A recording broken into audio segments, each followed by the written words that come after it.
Very fish. Hey, hey. Well, I need to make sure it's on mute. Do, do, do, do, do, do. Oh, hair in my face. Hi, Hello, everyone. folks. Welcome to whatever month we're in's Middle Grade Monthly. I've lost track of the year. Yeah, same, August. But it's like the eighth one we've done, though, I think. Wow. Wow. Like, Damn. such a, part of my life now. Yeah, that routine, it's comforting to know it's happened. It does come every month. So it is comfort. This is a comfort live show. And look, I'm so comfortable. I'm just lying down in my pajamas, in bed, all snug. Oh, I wish I was in bed all snug. Maybe I'm next month. poor. Oh, fair, fair. To be fair, though, fun fact, most live shows I do, I'm sat on the floor. It's a very good place to be.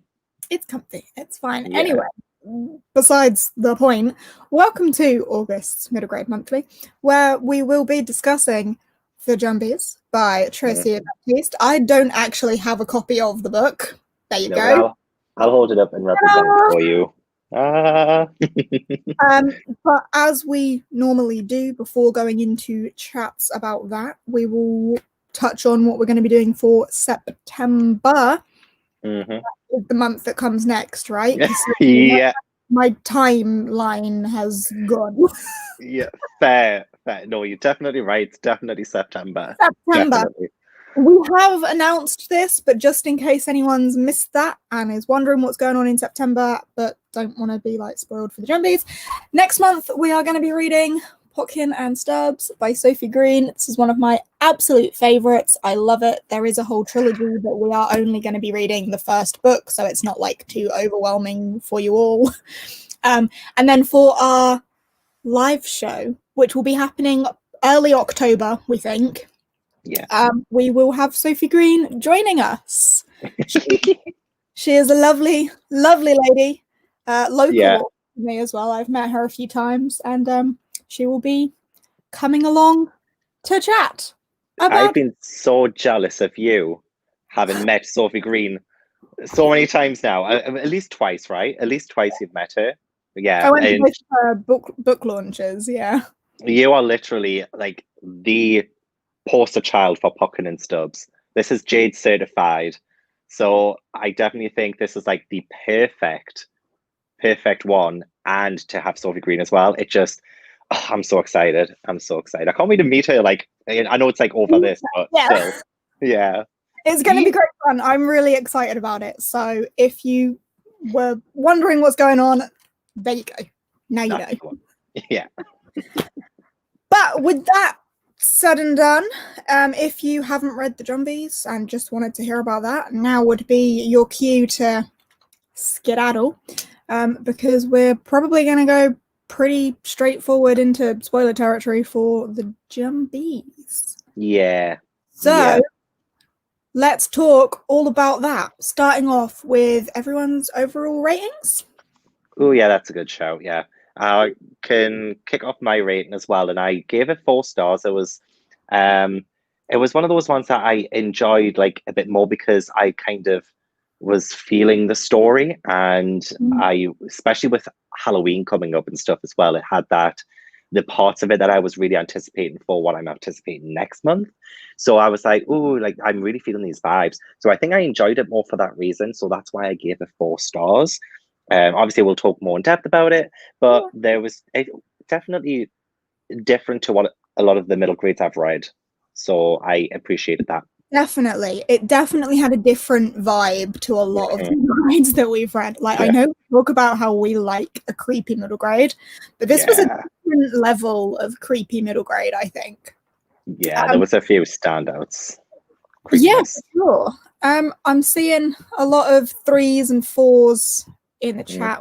3.5 from Chris, 4, 5-star baby from Tracey. I know Tracey absolutely loved it. I think this is I remember seeing Tracey raving about it. Yeah, 4 stars, 3, 4, 3, high 3, 3.5, 4.5, push to a 5. Oh, another 5, but nothing below a 3. Nothing seems to be below a 3. Yeah. Good. That is good. That is good. Usually, I mean, I don't know. I think most of our picks, they have been like rather middling, but a lot of them haven't been like terrible by any chance. Like I feel like the more average is usually a 3 star for most of Yeah, three I or think above. one that a lot of people had, I think we might have had two that have been Yeah, rated, but yeah, we're yeah, not doing bad. We're doing all right. I yeah. 3 overall. It was a pretty high 3 for me. On core pile, I don't do like 0.5s or anything though. I only go for solid numbers. Hmm. But on core pile for me, it was a pretty high 3. I think if one of my numbers was like 1 higher, it would have been bumped into a 4. So I'm in the same territory as a lot of you guys. There were definitely parts of it that I enjoyed and appreciated and acknowledged were very good. But then there were some parts of it that weren't so much for me. So we came out in kind of that middle ground. Yeah, yeah, but you definitely like appreciated what it did well and Yeah. what you personally enjoyed, but definitely, yeah, some of it, yeah, wasn't too like for me as well. So yeah, Yeah. Yeah. yeah.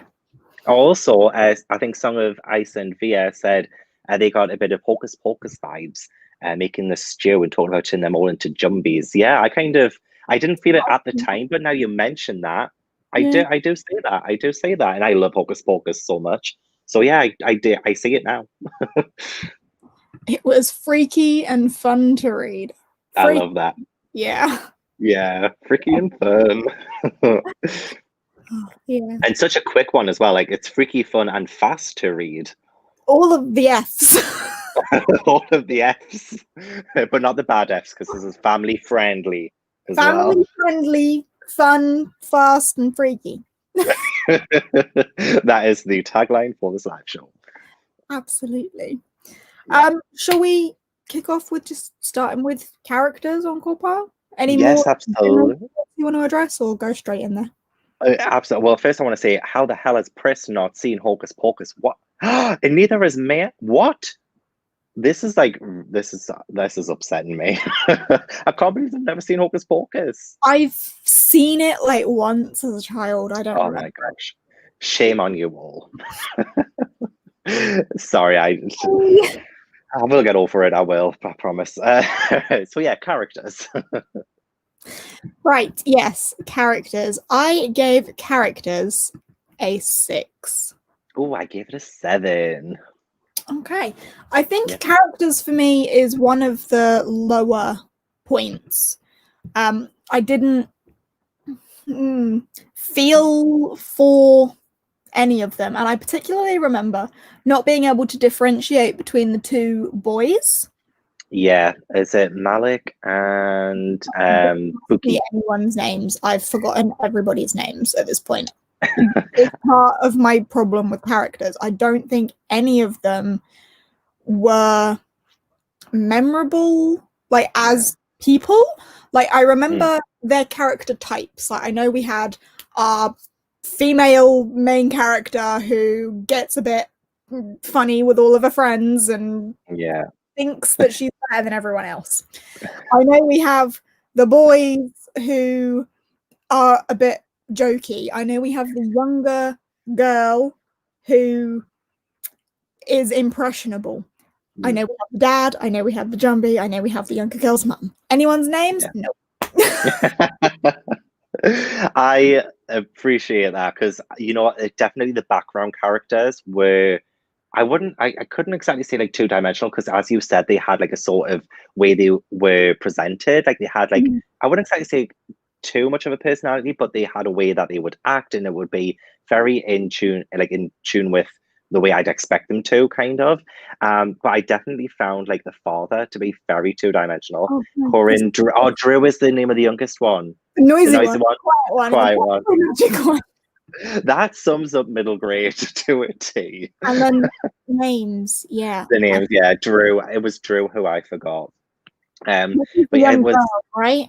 yeah, she was. And she was the one who she met her at the market, didn't she? Like, see, what my problem is a lot of the events that happened in this kind of are jumbling up, are jumbled up into one for me now a bit. Like, I'm trying to remember like really specific parts. There are some that stand out to me, to be honest, and they seem a bit random.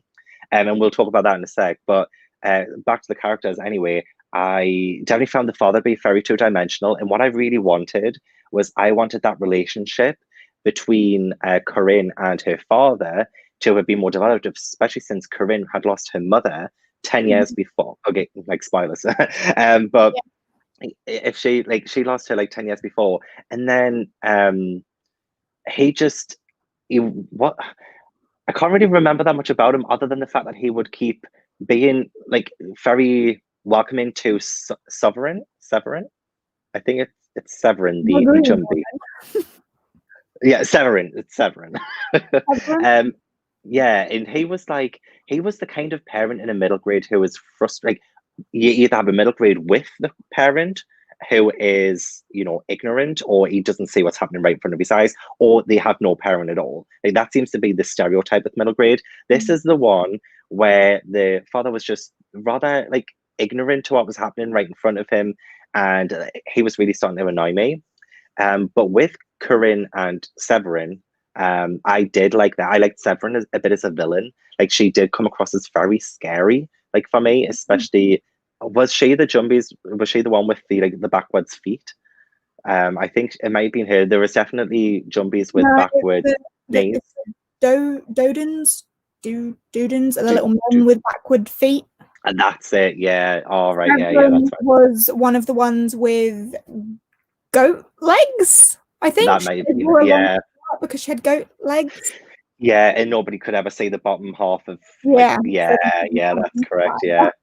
Yeah, I liked, like little things like that. And a specific thing I liked about Corinne was that she was quite gutsy. But as you said, like, she did come across as like very better than like thou kind of persona.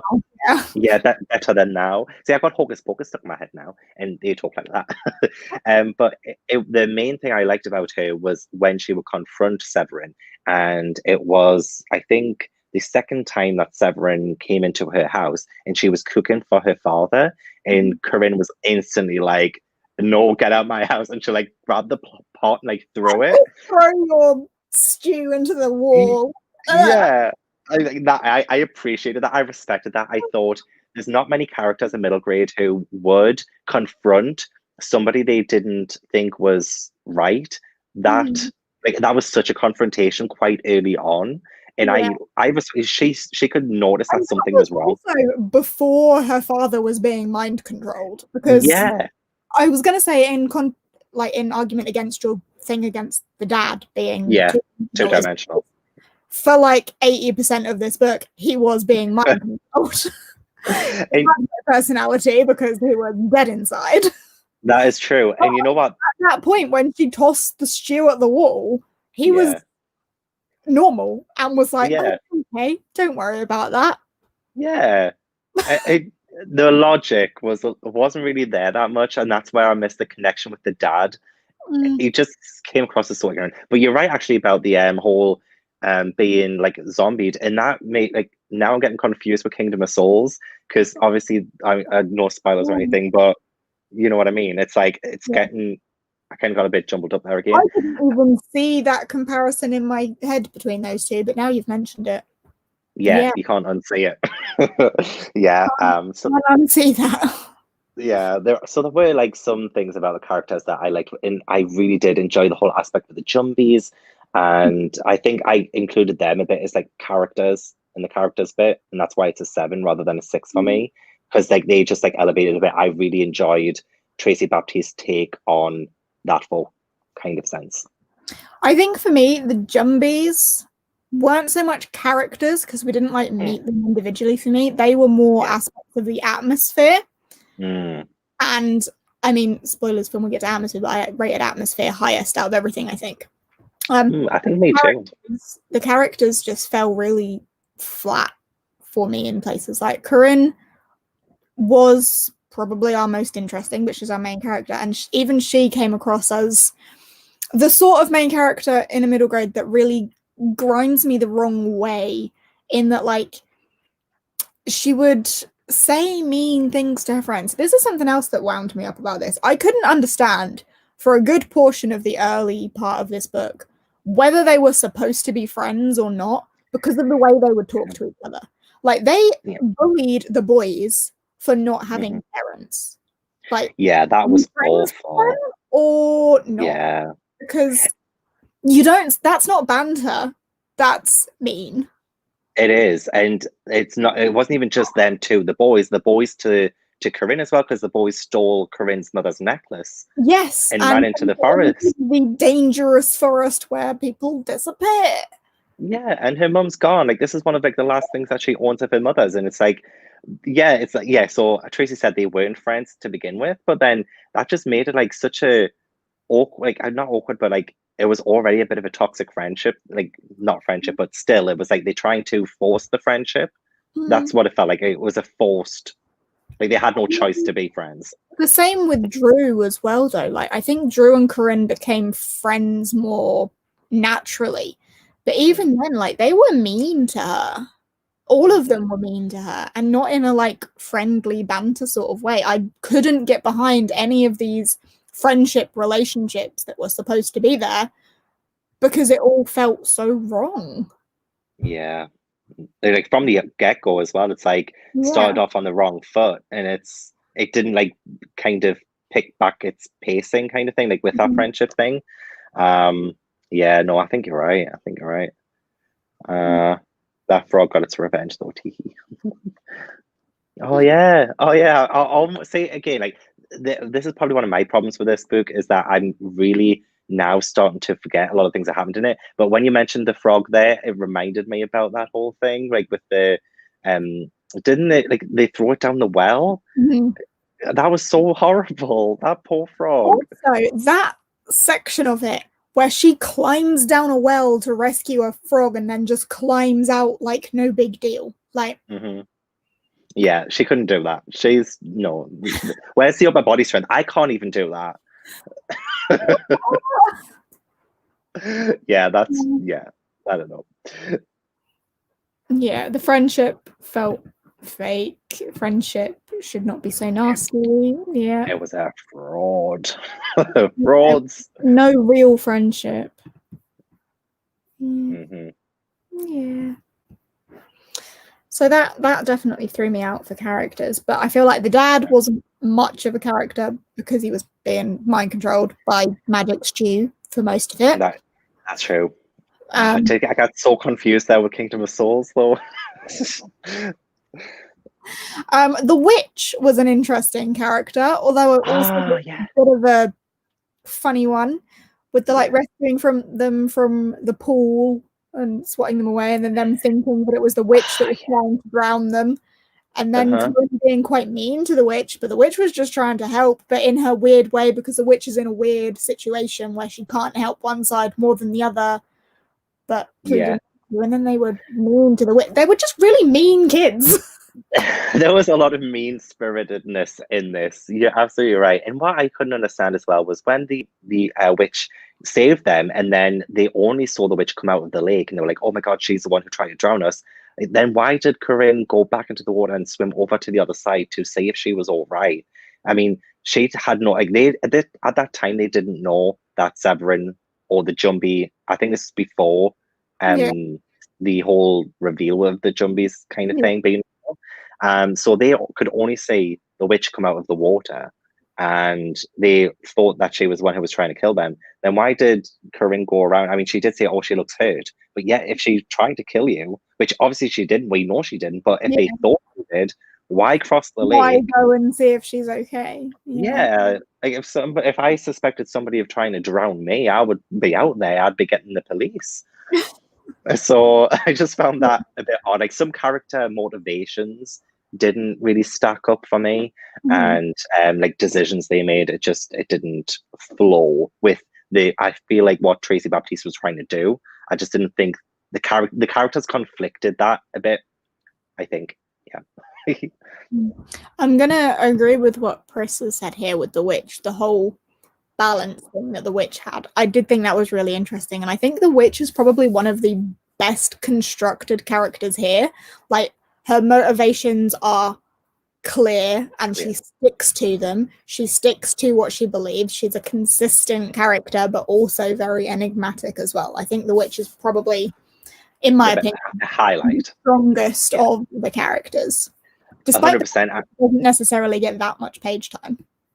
No, and I'm kind of glad she didn't, because I feel like not even just in middle grade, but in books in general, when they have a character like that, like she could seem like as the wise character who can solve all of their problems. But because she had this balance thing, like she can't do anything for them without having to give something back to the other side. And that was so interesting. That is such a good point. I definitely agree. The witch is, probably my favorite character. Like, even though she was like not really, as you said, not given that much page time, she was certainly definitely one of the best written, I felt. Yeah. Oh, okay. People are pointing out that Corinne thought the witch was drowning and was trying to reach onto them to save herself, not to drown the kids as well. Our mistake. That makes sense. That makes sense.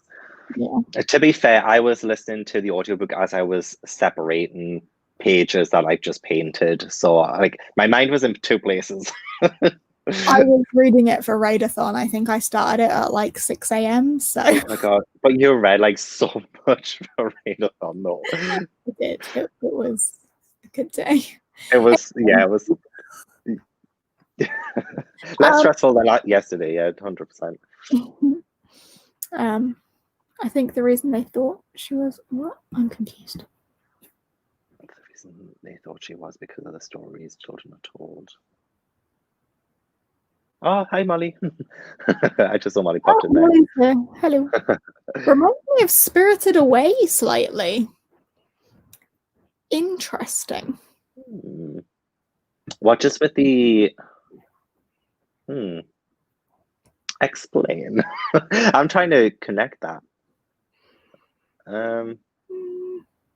I suppose in the way that the spirits are in the land and the humans yeah.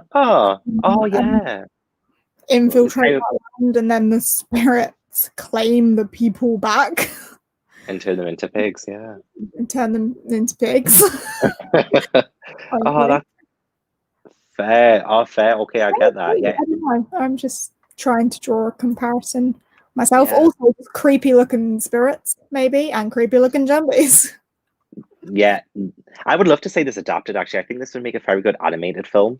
This is a good opportunity to go into atmosphere. Oh yes. Talking of making a good animated film, I think it would make a good Ghibli-esque film because of that atmosphere. It's creepy, it's a bit weird. I think it would look really interesting. Yeah, artistically, and especially with the message of the community and like us taking the land kind of thing. That was a really good take on that. But yeah, I didn't say what I gave atmosphere. I gave it a 9, which is definitely the highest that I've given anything this book. Did you say you gave it an 8? I gave it an 8, but that is the highest rating that it got for anything. So atmosphere is definitely the strongest point of this. Not just that like creepy Jumbies atmosphere though, but it also had like the tight-knit village atmosphere with the market and everyone nattering at the market. I think that atmosphere came through pretty strong. And also the coastal atmosphere as well, when she's in the little rowboat and the waves are there and her dad telling her about how nothing is truly lost at sea and how her grandfather was lost at sea but now gives back and stuff from the sea. That coastal vibe was there with the fishermen as well, and it had the creepy forest vibe. I think every aspect of this location had a really strong atmosphere. I enjoyed all of that. Yeah, I definitely agree. I thought that definitely came out very well, especially because I mean I wouldn't call this a horror or anything like that. Before middle grade, I was struggling to, because it wasn't fantasy. Well, it could be fantasy because it's folktales. What did you put it down as? I think I put it fantasy because of the Jumbies aspect. Yeah, that's fair. Actually, I probably could have. I put it down just as horror. What folk is it? Caribbean? The Magic Orange. Oh yeah, it is. Yeah, I think it's loosely based on the Magic Orange tree, which somebody mentioned in the comments. I did actually read up on that, and it's very weird. It's a little bit weird. I do see the connection, but it's very different as well. You know what it did remind me of with it was a necklace, wasn't it, with a seed in it? Yeah. Haven't we read another book that had a necklace with a magic seed in it?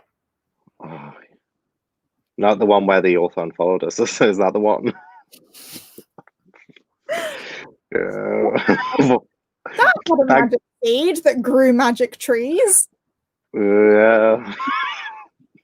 That's actually a good point. I forgot about that. Then again, I've forgotten I about think that book. that was peach trees, though, and we all know oranges are superior. Yeah. Oh, I love a good orange. Um, yeah, the thing with the magic orange tree, actually, it's because it's a girl and she has this horrible stepmother, and one day this girl runs to her mother's grave and starts crying, and then this magic orange tree starts to grow, and when she sings to it, it can either grow really high or can, get lower. So one day she gets her stepmother to come out because her stepmother's like, "Where'd you get these oranges? Where'd you get these oranges?"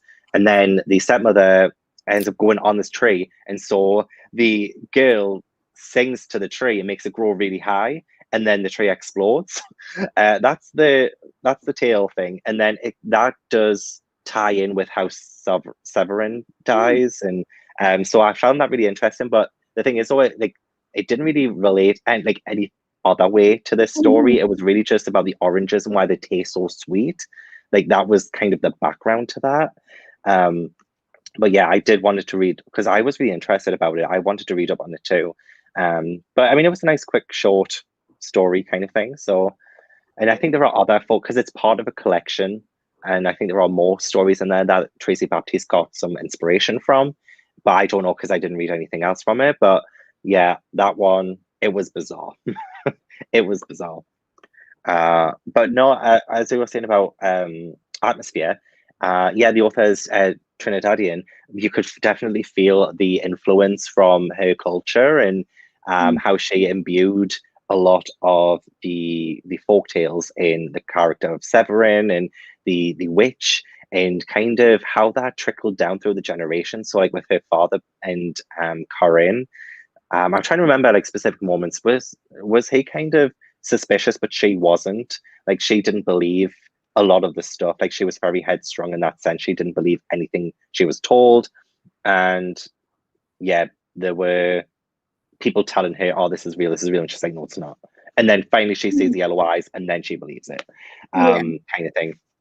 But yeah, that is all of it added to the atmosphere, especially when they run into the forest and she sees the eyes. Like that part stood out to me. But that was like that was like at the start. So like Yeah. the book did keep up the atmosphere, as you said, like in a lot of the village vibes and all of the different locations definitely came through. I just found like it was more creepy at the start, and it kind of wasn't as creepy for me later on. Mhm. Especially when Severin was getting more and more, not like human, but like we saw more of her, and I wasn't as scared of her anymore. Because I think as soon as you start to know more about someone, especially when it turned out she is her aunt, I Yeah. feel like, yeah, I felt like they kind of lost a bit of the scare factor for me. Yeah, I feel like her threat was more threatening when it was a looming threat rather than when it Yeah, was actually there. there. Yeah, yeah. I didn't know what she could like have possibly like done.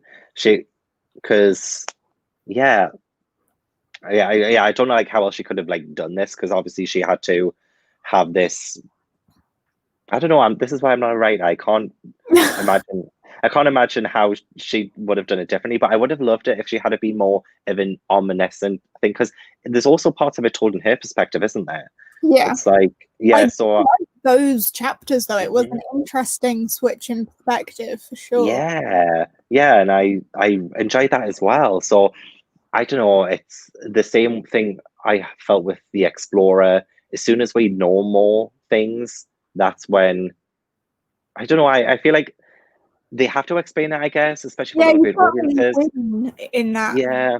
way, can you? Like, you don't want to know because it keeps the intrigue and the enigma Hmm. factor up. But then when you do, Yeah. it's not scary anymore.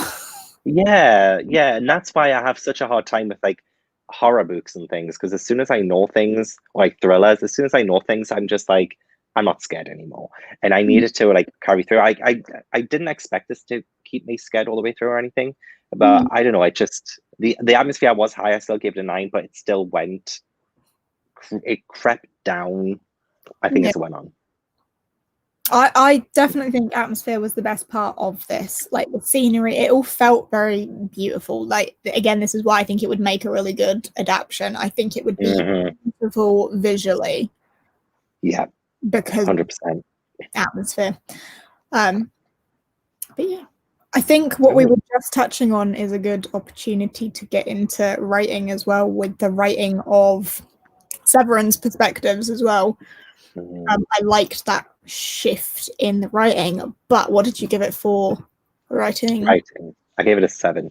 I also gave it a 7. Hey! Go us! I definitely, it's one that I feel like it's perfect for the target audience. It's definitely one that I would, you know what, I probably would reread this in a couple of years, but maybe like in one night when it's dark and it's rainy outside and it's near Halloween. I feel like this could be like a good read for that kind of vibe. Yeah. It's something I probably could revisit in the future, especially because I do think Tracey has such a good way of incorporating those folktales that inspired this book, and her culture and all of that was in the, not just the main characters, but like the background characters. So getting into like the community and stuff, with her having that like, oh, we came into this land, we invaded like the Jumbies space, and like now we've kind of pushed them away. So it's kind of like there was more understanding from Corinne towards the Jumbies and like towards this other towards the end, and I thought that was really well done from Tracey for imbuing that kind of moral message about like environmentalism, or I don't know what you would call it, but that kind of not stealing people's land. Yeah, I'm sure there's like a proper word for it that I cannot for the life of me think of. Imperialism. It's I'm sure that's what it is, right? Imperialism. I think it's imperialism. But I know I thought that was really done well. And then of course, as we were talking about the perspectives, I thought, you know, Severin and how creepy she would come across, that was done really well through the writing. So, but again, I do think the writing suffered a lot with other aspects of it, like trying to keep the characters fleshed out and all of that kind of stuff. Fleshing out of the characters is definitely for me where the writing dropped. I feel like it's a short book. I don't think we were given enough words to flesh out these characters, which in one way I'm grateful for, because the short book enabled the short chapters, which kept the pacing really great. I think the pacing was very well done. And there was that section towards the end where the chapters suddenly became like a paragraph each, and it felt really high stakes, high intensity, like heart racing, like this character's here doing this, prepping for this character's here prepping for this. It was very quick fire, everything is go, everyone's in danger. And I think the tension in that and the panic felt very real thanks to the pacing and the writing. I think that was very well done. But in the same way that the shortness enabled that, it limited us with getting to know and feel and connect with the characters. So swings and roundabouts. I felt there was definitely like an imbalance between, because there was like a lot of detail for the settings and the locations. There was a lot of detail there, but then the detail for the characters lacked. So I felt like we couldn't have both. It was either one or the other. So I felt like it felt imbalanced in that regard. I felt more connected to the world than I did the characters.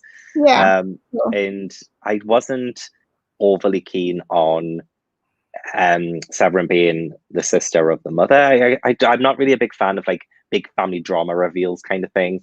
I think that's a personal preference. I'm not like marking this down for that. It's just a personal preference for me. I feel like that's too EastEnders for me.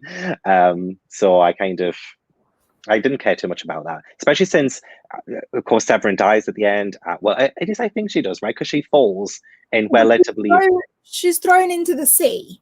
But then they take also the thing that the family say about anything that goes into the sea always comes back. That is true. That is actually true. Yeah. I feel like that was left quite open. Like she's flung off this cliff into the ocean. Yeah. But Corinne's got that message in her head that her family always say about the sea always gives back. Which is creepy in itself. So I do like that. It was a bit of a Disney, like if it was like a Disney death, like if she died, it's like a Disney death, because I kind of got evil Queen Snow White kind of death kind of thing from it. But no, yeah, I think Sabrina also said I think it was also revealed way too early that Corinne's mum was Severin's sister. I felt if it had I can't remember how it happened specifically, like how it was revealed, but I think it could have been done better had it been more alluded to or kind of not. See, this is where my mind lets me down. I can't remember how it was revealed, but I just remember thinking, oh, like that was like too quick.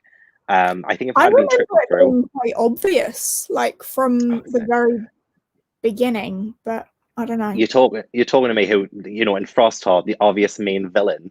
I had no idea. This is who you're talking to. That creepy looking dude over there. Oh yeah, must be friendly. Oh yeah, he's like, oh, he's sort of misunderstood. That's not really me. Sometimes I don't say the obvious. Sometimes I try and look like past the obvious to see like what's happening there, kind of thing. And I end up missing the obvious. So I'm sure this has happened so many times in a book club. I'm sure probably in the middle grade one that we've done. Oh yes, that's literally one of the first chapters. Oh my god. Maybe I think that's probably why I thought, nah, it's too quick. What Cece said as well about you could almost hear the orchestral music building behind the last few chapters, like the images of the film like playing out. Yeah, that definitely adds to the writing. Like I thought that sentence structure, the chapter structure, all of that definitely adds to that pacing, the atmosphere, and this is why I love atmosphere in middle grades. It can tie in so well with a lot of the other things in Cold Pile. But yeah, for me, the highest point of writing was definitely those last few scenes where it was the quick pace, the quick writing style that made that tension and that atmosphere feel so palpable.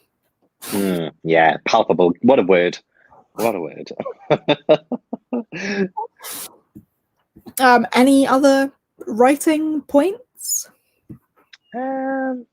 Not really, I don't think. I think because I very, very rarely ever like make notes or anything. Like I haven't made any notes from this. Because I also read Other Words for Home by Jasmine Morga, and I bookmarked, like I never dog-ear my pages, like never, ever, ever. But I did for that one because there were so many beautiful quotes in that book.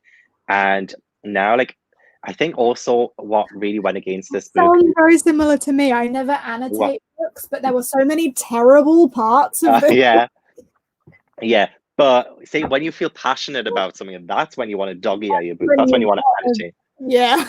You just go for it. But I also feel like what happened against this book was that I read it in between reading like Frost Heart 2 and Other Words for Home. And I like bloody love those two books so much. And I feel like this just couldn't live up to those ones. I feel like bad because I feel like it's not this book's fault. But that definitely, I think, affected it a little bit for me. That being said, I read this one between Shadow Black, 5-star, and Castle of Tangled Magic. Oh.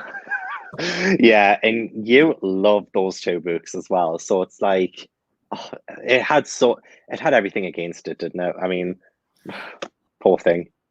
But that being said, I'm not saying anything about this book is bad. Like, yeah, no, like, it's not. I feel like we perhaps sound like we're talking bad about it more than we mean to. Like, I still definitely think it was very well written. As I've said, there were good points and bad points.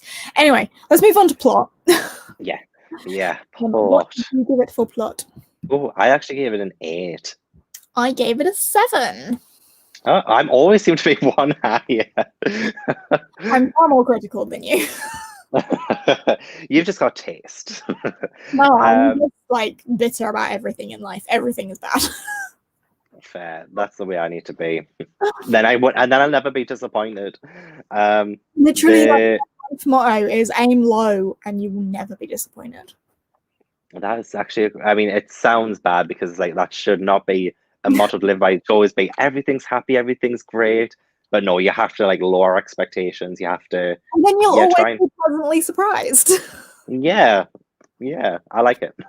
Yeah. I don't think I had like personally had big expectations for this anyway. So with plot, um, what I really enjoyed about it was, I mean, I'm probably repeating myself now, but like the incorporation of all the folk tales and Yeah. how it weaved into the community and how it made sense in the community. And um, yeah, and as you said, it was fast paced. It Mhm. would go like very short chapters, chapter to chapter, and also like this split POV thing. So the definite um the definite pacing of it really helped advance the plot. Yeah, I think And the writing and the pacing helped the plot massively. It didn't feel too like slow at any point. yeah, The plot moved along very steadily, and then yeah. we got to the tension where the plot was very bam, bam, bam. You are Mhm. scared. People are dying. Ah! So I think the plot definitely had that going for it. And I feel like there were some great plot devices that weren't used in the way that we might perhaps expect, like the witch being the Yes. wise old witch that could solve all their problems. She wasn't used in that way, and that Mhm. almost like slight switch in the plot, like, oh, you found this witch that will send you on your way. No, Yeah. no, Give you all the you must answers and go do it. through the swamp to see her, and she will go, no. Yeah. Yeah. Yeah. Oh, yeah. I definitely agree with that. And the fact that it subverted that expectation for me is might be why I gave plot quite a high rating. Um, yeah, it didn't fall into the trap of having this really creepy atmosphere and then not going through on the plot. Like I think it built the stage from the very beginning with the background like monsters and the overall creepy vibes of what's happening around this village, and it definitely kept that going throughout. It had the Jumbies and what Severin was trying to do with trying to um, get revenge for her sister, and like there was clear more. Well, when I said earlier about like how some character motives and um, some of the things the characters did make sense sometimes, but at least with like the villain, who sometimes in a middle grade they might come across as a caricature or like really like silly, like a silly kind of villain sometimes. In this one, like yeah, she wanted revenge for her sister. She had like good reason to, as I mentioned, imperialism. I think that's the right word. I think that's the right word. And I feel so smart for saying it. And it had all of that going for it in this overall plot thing. So it made it feel real in a way. Yeah. I would like to thank the plot for being a plot that follows through with some consequence. Because I know none of our main characters died, but there were children deaths. Kids died. Their whole village was like ablaze at one point. Devastated. Yeah. The girl accidentally setting everything on fire. Mhm. Like it was a plot that definitely had consequence, and That's true. And that goes back to the very first one we did with the girl who stole an elephant when the houses lit on fire or something. I remember that happening like in the last like 5 pages of the book, and then everything was solved and and all that. And there was no consequence to that really, because all the kids ended up getting off on that anyway in the girl who stole an elephant. But yeah, I totally forgot about the whole fact that yeah, there was death. There was when they're having that conversation, I'm sure I can't remember who it was that led that conversation, where they were trying to accept that they must live here with the Jumbies and them. It's a split land. We've taken this land from them anyway. And there are the parents going, but my child is dead. And then this other person, I can't remember who led that conversation, but the person leading that conversation was, yeah, well, we stole their land. Give up your dead child. yeah. Like, oh, bit different, maybe. I don't know. Like, let the woman grieve. Yeah. But there were definitely consequences for it.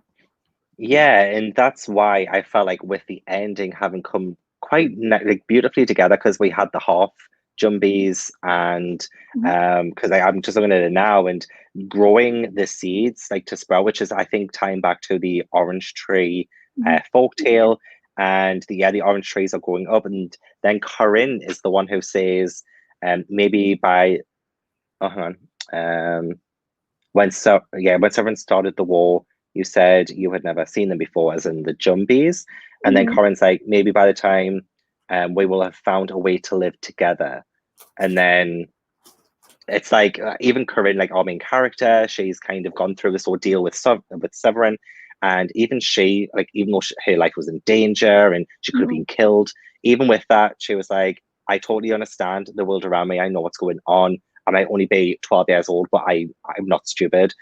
So even the witch was like holding her hand, and she seemed proud of her as well for coming to this conclusion.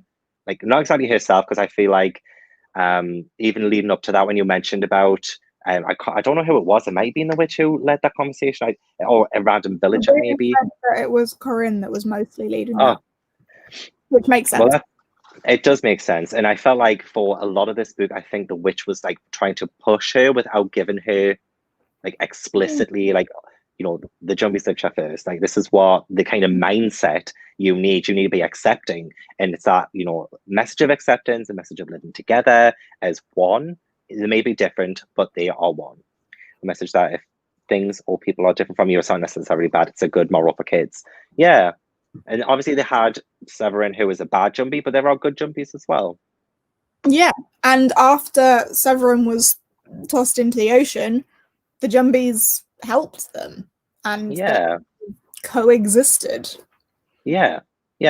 Although saying that, though, things do happen in the second one, which I won't say.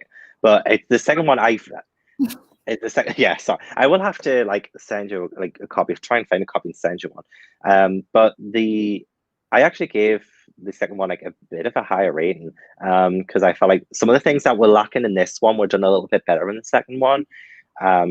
So yeah, what we got with the second one, because aren't there mermaids in that one?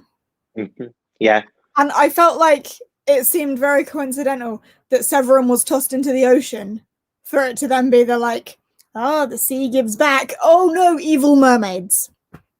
Yeah. I loved it because it is the exploration of both kinds of Jumbies, because you do see like the different aspects of them. So it was really like interesting, and especially since in the second one, like, this isn't a spoiler or anything, but like children are going missing in the village, and Corinne is the one who's being blamed for it. So she has to go and like clear her name. So it like leads to her kind of meeting the main Jumbie, who is the in the ocean, is called Mama Delo, and she rules the sea. So I definitely, because there's also another book called The Jumbie God's Revenge or something. So I don't know what's going to happen in that one. There is a third book. Like, I feel like it's building and building, and that's why I appreciate, and I see the story unfolding. It is really interesting. It is really interesting. Yeah, water Jumbies. Yeah, and they're not exactly mermaids, but they're water Jumbies. But they look like mermaids. So look at that. I mean, I wouldn't know. I just saw the cover. Yeah. Mermaids. Yeah, anything in the water, it's a mermaid. Little Mermaid. I mean, it could have said evil sea serpent also looks like a sea serpent. Yeah. But I wouldn't be mermaid because I'm a child. Now, we love it. We love it. Right. Somehow we're only on plot and we're 48 minutes in. So okay. Intrigue. Intrigue, I gave an 8. I gave a 7. Surprise, surprise. Right, okay. Can I guess what you gave the next one? I'll say what I gave the next one as well, like later, and then see if you gave one lower, because that would just be perfect. Yeah, I feel like we probably have, but yeah, I think so as well. Well, like, we are in tune so much, but at the same time, it's like, I don't know. It's like, yeah, we're consistently like this. Consistently in tune. Intrigue, 8. 7. Yeah, 8. So I was very intrigued with how it would unfold, because especially with her coming into her home, it's like that home invader kind of storyline. I was intrigued by that, even though she was becoming, sorry, I'll fly. she was becoming a bit less scary the more we got to know about her. But I felt like that, like home invasion. I thought, oof, okay, so she's kind of progressed. She's followed Corinne. She's progressed from being in the forest to being in her actual home, and I was intrigued to see how that would unfold. It didn't go the way I was like expecting it too much, and as I said, the atmosphere went down a bit because I felt less scared and stuff. But I was just really intrigued to see how the whole kind of Jumpy and Witch and Corinne, like how that triangle worked and how that would develop. I think a lot of the intrigue for me was around the witch and why. Because to start with, we didn't know that the witch had this balance, or we knew that she kind of had it, but we didn't know why this balance thing existed. So for me, a lot of the intrigue is, why is the witch, who's clearly a human, helping this Jumbie? Why? And then not helping the child, but then she's helping the child in less obvious ways, whereas she's helping the Jumbie in more obvious ways, because I think we see that help from the Jumbie's point of view. So there was a lot of intrigue for me around that, which again leads back to me saying that I think the witch is the best thing about this book. But also I think the intrigue was helped by the pacing. Like, the plot was consistently progressing. The intrigue was pretty consistent along the way. There were just some things that I was more intrigued about than others. The intrigue was definitely there for the whole thing. Yeah, 100%. Which 100%. The world of the Jumbies, that all kept the intrigue rather high. Anyway. Something else that did intrigue, I keep mentioning this thing about the sea, but they kept mentioning this thing about the sea. Like, she was very consistently saying, like, oh, I'll toss this thing into the sea. My dad's a fisherman. There's a fishing boat. We're at the sea. But, nothing in the sea stays in the sea. Like, it was a very constant thing. So that's intriguing to me as well. Not that we've necessarily got an answer on that at this point, on what that means, but with her being tossed in the sea at the end, like, I think that was a very nice little way to wrap everything in. I think so. I definitely think that's what's being built, especially in the second one as well, and then third. I don't know if there's I feel like this might be the kind of series where they've got like all these different installments and like the first book, second book, third book. But I think it's probably going to be one of those ones where you'd have to read it all together to really see the full picture of it and see how that develops. I mean, obviously every series develops and stuff like that, but this felt, I don't know, there are some series where I can just like read the first book and be satisfied with it. There was like this feeling I wasn't 100% satisfied by the end of this, and I think that leads into the intrigue because I wanted to read the second one to see what would happen next. And that definitely helped my giving it an 8 for that one. 100%. Just gonna highlight that's what I meant. It's foreshadowing. I just have that word in my current vocabulary. We have fun, we have fast, we have freaky, we have foreshadowing, family friendly. I love it. Right. Anything else on intrigue? I feel like we need to hurry up. We're at 53 minutes. I feel like, especially when we get to towards end half of co-pilot, well, unless it's logic and we have specific examples or anything. Sometimes logic is a good one to talk about. But I feel like when we get to this point of co-pilot, oh, is it? Oh, good. I'm losing track of what we've done. But usually, I feel like we talk so much about characters and atmosphere. I think those the first half of co-pilot as well. That's what we're driven by. I think we are very character and atmosphere driven readers. I think 100%. We have that in common over plot. Yeah, I could take a book that didn't have a plot if the characters were interesting enough, or the atmosphere of the world made me invested in that world. I 100%. Obviously, the characters weren't great in this one, but there was a lot to talk about because we have a lot to discuss. Though. We had so much to discuss. Yeah, feel strongly about characters as a thing, maybe just not in this book. Anyway. Logic. Logic. I gave it a 6. I gave it a 6. Oh my god. Yay. Okay, that's actually the second one we've rated the same.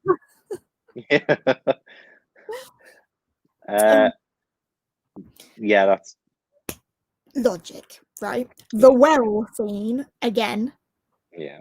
With the She shouldn't climbing have had the as strength. well, I was confused by that. Also, something for me that logically didn't make sense was the constant bullying between these children, and I kept thinking, like, is this just how kids play? Do they just abuse each other all the time? Have I become so disconnected from my time as a child that I've forgotten that this is just how kids are with their friends, or is this weird?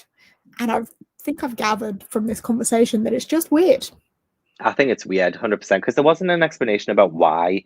Because you think a lot of times, like obviously bullying, it's just hate, it's just prejudice or whatever, and it's not really there's not really an excuse for bullying or anything like that. But like I wouldn't have called, like, as you said, it wasn't really banter either. It was just mean. It was like so mean spirited, and I don't understand because like I And I think that. why I've put logic down so often, because how G describes logic is if there's things that like throw you out of the story a little bit.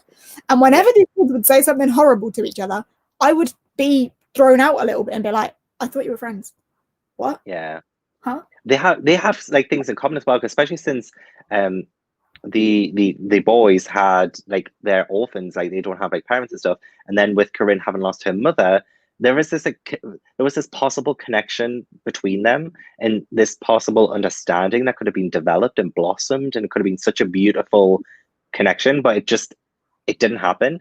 And I still can't understand why they stole her necklace from from a dead mother, and ran into this creepy forest for. Like, I just things like those character motivations just didn't add up for me, and that is why I gave it a 6. And I think that's my lowest. Yeah, that's my lowest rating Well, out on this. characters that got 6 for me as well, but definitely one of the lower points I think was the logic, just in the character behaviors, and as you say, sometimes the motivation not aligning the way you would expect it to, and it did throw me out of the story sometimes, and I did have to take a little step back and be like, oh, what? Yeah, that didn't make sense. Why would they do that? Come again? Yeah. Why? Yeah. Exactly. So yeah, I really do wish that I had have, but because I listened to the audiobook as well, I didn't really bookmark anything. I wish I had more specific examples. I know that's usually like so we can like really dissect it or whatever, but I did remember thinking like I was just minding my own business doing this painting and stuff, and then suddenly something would happen in the book, and I'd look up and I'd stop and be like, wait, what? I would like, yeah, like, and it was usually something to do with what a character had done, and I would just be like, okay, and then I get back into doing it. But yeah, as you said, if it throws you out the story, the logic isn't there. yeah. And for me, it was definitely, yeah, I'm not rating it low on logic because there's mysterious creatures living in the Oh woods. no, That makes sense in this world. The thing yeah, that doesn't make sense in this world is the way the kids treat each other. yeah, the way they behaved. Naughty children. And the throwing the stew at the wall and her dad just being like, she Yeah. look. Yeah, if that was like, she threw this stew like at the door or something. It's so dramatic. Like, she likes to do the cooking. Like, yeah, it's like he's that scared of his child. Like, it's not going to be like tell her off. Like, this is a guest in our home, and you've just thrown her stuff. Attempt at like, yeah, her hospitality kind of thing. Like, friendship here, literally into the door. Yeah. Like I loved that moment because I was like, go Corinne, but then it was her father's reaction to it that definitely threw me out of the story. I was like, he should be telling her off. Doing something rather than justifying that behavior to their guest by saying, oh yeah, she's a particular way that she likes to make stew. Which again, that just doesn't make sense. Even if she did, like, I don't know. Her particular way contains way less magical curses. Way less. Easier to digest. Absolutely. Haven't quite got the stomach for mind control. No. But that does leave us with enjoyment. So. Yes, and I gave it a 7. So did I. Oh my gosh, so we actually did 2 of the same. Oh, I thought I would be one higher. No, I gave it a 7 for enjoyment. I think the thing that really bumped that up for me was the atmosphere and the pacing and that like that palpable tension that I felt towards the end, with the fast pace, the short chapters, the danger feeling real. Like I felt like I absolutely gobbled that ending up because it felt so like intense. Yes. So that I think definitely amped up enjoyment for me, where we lacked in characters and stuff. I feel like pacing and suspense and atmosphere really pulled it carried. Yeah, I felt it definitely carried the story. And if you don't mention palpable in your wrap up for this book, I swear, you better mention it. Otherwise, I'll feel so disappointed. I'll give the video a dislike. I'm joking. I'm joking. That was dramatic. I agree. That definitely helped with me. And as I said, like, this is the kind of book where you could really sit down, like, on a dark night, have the atmosphere around you as well, have a bit of ambience, rain on the window, dark out, thunder and lightning, hopefully, if you're lucky. And then this could be like a really good one. Like, it's perfect for the season, like, for autumn and getting towards Halloween. I do feel like it did so much that it intended to do well. Other things did drag it down, but I feel like I went into this wanting something creepy and atmospheric, and I did get that. So yeah, 7 is such a good rating. 7 is way higher than average, actually, because 5 is average. Yeah, 7 is 5 is base. Yeah. I count my 5 as the I don't really have an opinion. Like, I didn't like it, I didn't hate it. So 7 is like in the I liked it range. I liked it a lot. I liked it. What was your... You've got to mention imperialism in your wrap up. Oh, god damn. Palpable atmosphere, imperialism. And if I don't mention it, you're all welcome to dislike the video. Guys. This is already filmed your wrap up, and you're now thinking, oh god, I wish. I want to talk about 31 books in my wrap up. So I'm like, I'm dreading filming it. 31. How many? You had 34 though. You failed. Because it was actually 32, and then I added Moonchild. Like, the first book I read in like August was not on my TBR, so it was actually 33. But yeah, I didn't read 2 of them. I do punish myself in my TBR video. I do punish myself, and I punish myself good. I punish myself good. TBR video, yeah. So. It goes up tomorrow, and yeah, I'm not going to mention it. I'm not going to say anything. Why do I feel like I've seen the thumbnail for this if it goes up tomorrow? I keep putting it on Twitter. I have put it on my Patreon as well. Why then? Yeah, I keep putting it on my Twitter. I'm like, make sure you watch it. But what was your overall rating? Like I'm late because I've seen the thumbnail and I'm not. I'm not. Oh, no, you're all good. You're all good. So my average overall was 7.43. And mine was 6.86. So yours was a 4-star, yeah? Yeah.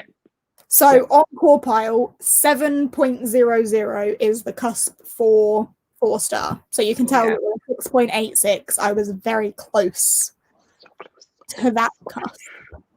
If that witch had more screen time or page time. That witch had more page time, and I had given characters a 7 rather than a 6 because of the witch, we would have been at 4 stars.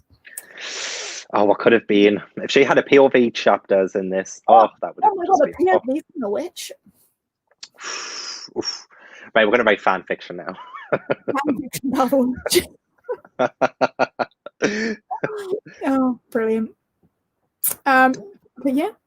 That was a successful read. Yeah. I feel like for a 3-star, like, I liked it. Yeah, I feel like people have this like expectation of a 3-star. Like 3-star is bad.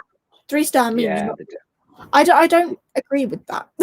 I don't agree with that, especially if like somebody like say like Catherine Orton, who wrote Nevertell, like if she has a problem with like 3-star, then that's telling. Whereas 3-star sounds like her problem. Yeah, right. That's an insecurity on their part. Whereas 3-star, it's good. At least it wasn't 0-star. It wasn't a 1-star.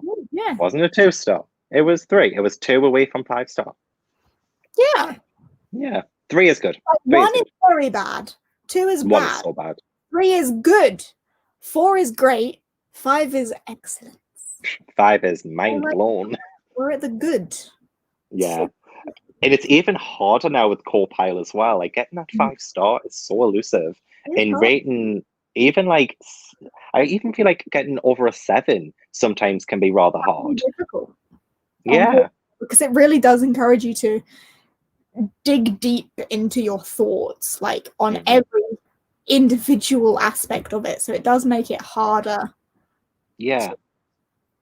To reach that high level. Yeah. Yeah. Naya keeps asking, so I just want to address what Studio Ghibli film should she watch next? She's watched Spirited Away, which is the first and only. I'm gonna Howl's Moving Castle. That is it. Oh, see, you can't go wrong with Howl's Moving Castle. That one is a crowd pleaser. That one's my favorite as well. And Spirited Away is my favorite, and you've already watched that one, so watch my favorite, and then we're even. I would also recommend Kiki's Delivery Service, and I'm reading the book. I want the book. Oh my god, isn't it so gorgeous? It is gorgeous book. But yeah, try those two. Out that Laputa is so underrated. I love that one, Castle in the Sky, right? And do you know who voices the main character in that? No. Anna Paquin, and I love her. That's probably why I love that film as well. She played Suki in True Blood, and I used to absolutely love True Blood. But she voices the main character in Laputa, and that is such a good film. I need to do a rewatch of all of them now. Same. Just from start to finish. Collection over there of the studio library. Yeah. Got Totoro, obviously a classic. Totoro. What was the one I got you? I can't remember which one I got you. One of them. Yeah, I can't remember which. I feel like it might have been Totoro. It might have been, yeah. Do we want to check? Yeah, because I've forgotten now. I can't remember which one it was I got you. It should be in here. I say that, and there's no note. Where's my note? What? Might not have been that one then. Oh, come on now, folks. Jade throws her notes out, guys. No, I put them all in their books. Yeah. See, here's one of them. Oh. Well, you didn't get me the Laputa one because no. That one. That is gorgeous. His delivery service or Totoro, because apparently I've not got the notes for either of those. It would have been one of those. It definitely would have been one of those. I'll go back on my Amazon orders and find out now. I'm intrigued. My intrigue is a 10 right now. Destroyed my shelves to find out and didn't even find out. Oh, gutting. Let me just reconstruct. Hold on. You reconstruct. I look into my orders to find out because I need to know now. I need to know. Reconstructed. Good. I've gotten too many things in my orders on Amazon. I need to slow down. I feel like it was definitely Totoro that you got me. That feels right in my soul. It feels right. But is it right? Oh, yeah, it is actually, yeah. Totoro and Ship of Shadows was what I got you. Yeah. See, I knew. You always know. So yeah, Howl's Moving Castle, then you can watch Totoro, Castle in the Sky, and Kiki's Delivery Service. I mean, and Princess Mononoke. Oh my gosh, that one. That hits. That one is so heavy. Whisper of the Heart. Followed Returns. I love the Cat Returns. That one is the underrated one. That one is the underrated one. Oh my god. You need to watch Whisper of the Heart to learn Baron's backstory. Yeah, and he is such a fantastic character as well. I love him. What we need to do for Polathon is watch Whisper of the Heart and Cat Returns. For Polathon? Oh yeah, related. Yeah. That's because I'm visiting for Polathon again. Oh, okay. It's gonna happen. Yeah, it's gonna happen. And then Yeah. Oh, you're welcome. Yeah. I mean, I've just invited myself into your home. It's fine. Gavin, you must watch She-Ra. I've never watched it, which is why you're telling me to watch it. I've also not watched it, but I've been recommended it many times. Yeah, I think a couple of people have said that, and I'm terrible for watching things. There's so much I've been told to watch that I haven't done. All the way through lockdown, I still haven't finished Gilmore Girls, and I started that last September. There's only 7 seasons in one mini season, and I'm only on season 5. I know, I know. This is what I'm like with TV shows now. You say that. I still haven't watched the last season of Brooklyn Nine-Nine. Oh, I love Brooklyn Nine-Nine so much. Me too. Yeah. I haven't watched the end. You're just savoring it. You don't want it to end. That's why. You also haven't watched Hocus Pocus since you were a child. So get that corrected. Same with Pris, same with Mia. Is Polathon still in February? Main Polathon is still in February. But there may be a little something happening in December as well. But the week of Polathon is still in February. Yeah, it's always the first week. Like, we can't have February now without Polathon. Yeah, it just doesn't happen. Polathon probably consistently will be the first full week of February. I don't know why February, because it's not like the most wintry month of them all, but it works. Yeah, I do want to know why you picked that month. Was it because there wasn't really anything else going on at the time, or like no like clashes or anything when you first started? But no, actually, you only did it because you wanted to read Polar Fantasy yourself. Yeah, I only ever did it for myself. I never really planned on it being a thing. Yeah, and then it did. But no, there will also be a little something in November. So excited. A few hints about that. And I don't know everything, so even I'm still excited about the things that I don't know.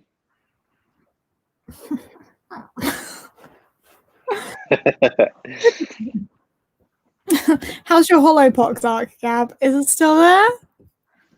Still? You literally like sitting on it so she can't come and steal it. Literally, I've had it by my side this entire time. I'm not letting this go. I'm taking it to work with me tomorrow as well. So nobody, because I know Pris, she will get that flight. But I promise, Pris, if a spare one comes into work, I will. You and other people I promised are on the top of the list. So. May has asked what the October pick is. We haven't solidified it yet. We have some ideas, but we haven't picked yet. So we're not going to say yet, but we should let you know on Twitter sometime soon. Yeah, 100%. Yeah, because there is a really good one that I hope we can do that we have briefly mentioned. We're going to talk about it with Pris, and then we'll see if it's something we can all do, because it'll be so fun. It will be a good one. I hope we can. It will be. Same.